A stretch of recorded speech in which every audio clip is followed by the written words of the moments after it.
Assalamualaikum warahmatullahi wabarakatuh. Perkenalkan, nama saya RR Puspitayu dengan NIM C0C01908 dari Prodi Akuntansi Fakultas Ekonomi dan Bisnis Universitas Jambi.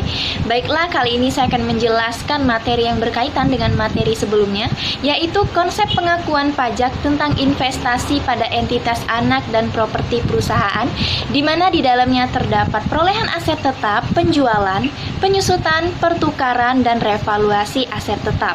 Baiklah, yang pertama kita masuk kepada akuntansi pajak atas perolehan aset tetap. Aset tetap yang diperoleh dengan pembelian dalam bentuk siap pakai dicatat sejumlah harga beli ditambah dengan biaya-biaya yang terjadi pada saat perolehan atau konstruksi jika dapat diterapkan. Jumlah yang dapat diatribusikan ke aset pada saat pertama kali diakui sesuai dengan persyaratan dalam SAK etap. Dalam penjelasan pasal 10 Undang-Undang PPH nomor 36 tahun 2008, harga perolehan atau harga penjualan dalam hal ini terjadi jual beli harta yang tidak dipengaruhi hubungan istimewa sebagaimana dimaksud dalam pasal 18 ayat 4 Undang-Undang PPH nomor 36 tahun 2008 adalah jumlah yang sesungguhnya dikeluarkan atau diterima. Sedangkan apabila terjadi hubungan istimewa adalah jumlah yang seharusnya dikeluarkan atau diterima. Adanya hubungan istimewa antara penjual dan pembeli menyebabkan harga perolehan menjadi lebih besar atau lebih kecil dibanding dengan jual beli tersebut tidak dipengaruhi oleh hubungan istimewa. Selanjutnya, akuntansi pajak atas penjualan dan sewa aset tetap. Akuntansi pajak atas penjualan aset tetap. Perlakuan akuntansi atas penjualan aset tetap dilakukan dalam prosedur penjualan aset tetap dengan 3 langkah. Yang pertama, update nilai buku aset tetap yang dijual. Yang kedua, hapus aset tetap. Dan yang ketiga, ditambah pelaporan laba rugi penjualan aktiva tetap. Sedangkan dalam hal perpajakan, pajak pertambahan nilai atau PPN merupakan pajak yang dikenakan atas setiap pertambahan nilai barang atau jasa dalam peredarannya dari produsen ke konsumen. PPN termasuk jenis pajak tidak langsung yang disetor oleh pihak lain. PPN juga dikenakan atas penjualan aktiva pada perusahaan. Kemudian, akuntansi pajak atas sewa aset tetap.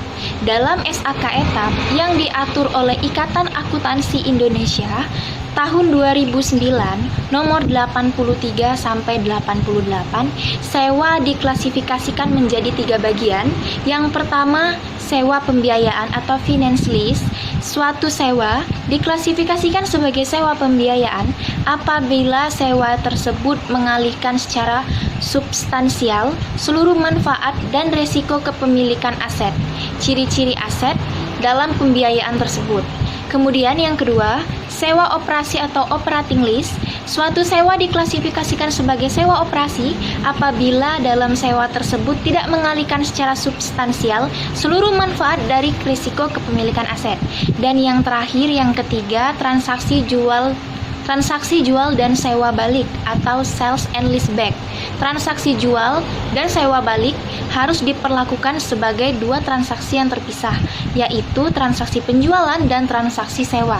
Selisih antara harga jual buku aset yang dijual harus diakui sebagai keuntungan atau kerugian yang ditangguhkan. Kemudian yang selanjutnya, akuntansi pajak atas penyusutan aset tetap. Dalam SAK etap yang diatur oleh Ikatan Akuntansi Indonesia tahun 2009 nomor 71 sampai 73, metode yang dapat digunakan ada 3 metode. Yang pertama, metode garis lurus, menghasilkan pembebanan yang tetap selama umur manfaat aset jika nilai residunya tidak berubah. Yang kedua, metode saldo menurun, menghasilkan pembebanan yang menurun selama umur manfaat aset.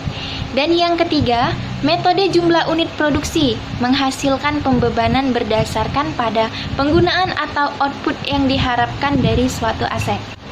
Berdasarkan Undang-Undang PPH Nomor 36 Tahun 2008, pengeluaran untuk memperoleh harta berwujud yang mempunyai masa manfaat lebih dari 1 tahun harus dibebankan sebagai pengeluaran untuk mendapatkan, menagih, dan memelihara penghasilan. Dengan mengalokasikan pengeluaran tersebut selama masa manfaat harta tersebut melalui penyusutan, penggunaan metode penyusutan harus dilakukan secara taat asas. Kemudian akuntansi pajak atas pertukaran aset tetap. Dalam SAK etap yang diatur oleh Ikatan Akuntansi Indonesia tahun 2009 nomor 70, apabila aset tetap diperoleh melalui pertukaran dengan aspek non-moneter atau kombinasi asas moneter dan non-moneter, maka biaya perolehan diukur pada nilai wajar, kecuali yang pertama ada transaksi pertukaran tidak memiliki substansi komersial. Yang kedua, nilai wajar aset yang diterima atau aset yang diserahkan tidak dapat diukur secara andal, maka biaya perolehan diukur pada jumlah tercatat yang diserahkan. Menurut penjelasan Pasal 10 Undang-Undang PPH Nomor 36 Tahun 2008, nilai perolehan atau nilai penjualan dalam terjadi tukar-menukar harta adalah jumlah yang seharusnya dikeluarkan atau diterima berdasarkan harga pasar. Nah, harga pasar diperoleh berdasarkan transaksi tukar-menukar dengan harta lain. Maka, nilai perolehan atau nilai penjualannya adalah jumlah yang seharusnya dikeluarkan atau diterima berdasarkan harga pasar. Selisih antara harga pasar dengan nilai sisa buku harta yang dipertukarkan merupakan keuntungan yang dikenakan pajak. Kemudian kita masuk kepada akuntansi pajak atas revaluasi aset tetap. Revaluasi aset tetap adalah suatu penilaian kembali atas aset yang dimiliki perusahaan sehingga sesuai dengan harga pasar saat dilakukan revaluasi tersebut. Di dalam laporan keuangan haruslah dijelaskan mengenai penyimpangan tersebut di dalam penyajian aset tetap serta pengaruh dari penyimpangan terhadap gambaran keuangan entitas. Selisih nilai revaluasi aset tetap diakui dengan ekuitas dengan akun surplus revaluasi aset tetap. Akun tersebut dalam ekuitas dapat dipindahkan langsung ke saldo pada aset tersebut dihentikan pengakuannya. Baiklah, itulah tadi penjelasan dari saya tentang materi konsep pengakuan pajak tentang investasi pada entitas anak dan properti investasi, yang dimana di dalamnya terdapat penjelasan tentang perolehan aset tetap, penjualan, penyusutan, pertukaran, dan revaluasi aset tetap. Semoga video ini bermanfaat bagi yang menonton dan yang mendengarkan. Apabila saya ada salah kata, saya mohon maaf. Terima kasih. Wassalamualaikum warahmatullahi wabarakatuh.